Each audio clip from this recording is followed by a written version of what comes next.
सिंहासन बत्तीसी भाग दूसरा। चित्रलेखा की कहानी। एक दिन घुड़सवारी करते करते राजा विक्रमादित्य पर्वतों के समीप जा पहुंचे।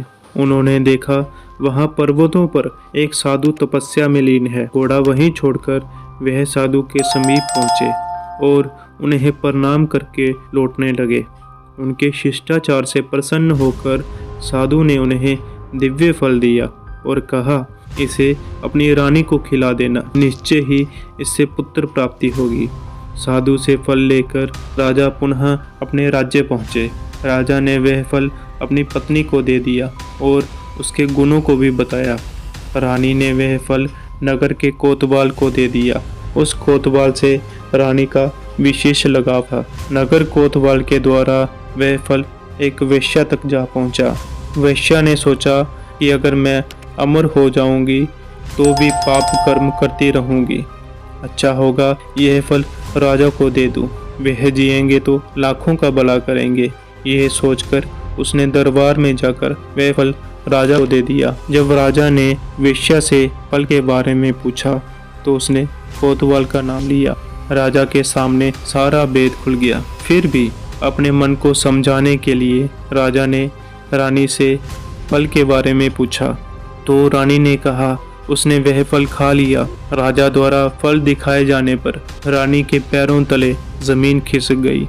रानी का यह छल राजा द्वारा सहन न किया जा सका और वह सब कुछ त्याग कर तपस्या के लिए वन में चले गए। जब देवराज इंद्र को राजा विक्रमादित्य के इस प्रकार राज्य छोड़े जाने का पता चला तो राज्य की सुरक्षा हेतु उन्होंने अपना एक देवदूत वहां भेज दिया। कुछ समय बाद विक्रमादित्य अपने राज्य और प्रजा के लिए विचलित हो उठे। उसी क्षण वह अपने राज्य के लिए चल पड़े। जैसे ही उसने अपने राज्य की सीमा में प्रवेश करना चाहा तो देवदूत ने उसे रोक लिया और उसका परिचय मांगा। राजा बोले, मैं चक्रवर्ती राजा विक्रमादित्य हूँ और ये मेरा राज्य है। देवदूत ने कहा, विक्रमादित्य तो वैरागी हो चुका है और वह वन में तपस्या कर रहा है। अगर फिर भी तुम स्वयं को विक्रमादित्य बता रहे हो तो मुझसे युद्ध करो, मुझे हराकर दिखाओ। अगले ही पल दोनों आमने सामने हो गए। उस देवदूत को हराने में विक्रमादित्य को अधिक समय न लगा। अपनी हार स्वीकार करते हुए देवदूत ने अधीनता स्वीकार की और कहा, मैं भविष्य में आपके काम आऊँगा।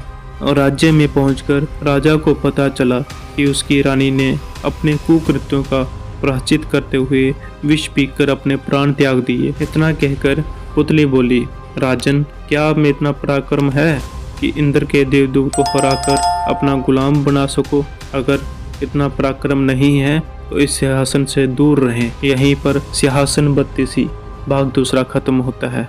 कहानी सुनने के लिए आपका बहुत बहुत धन्यवाद।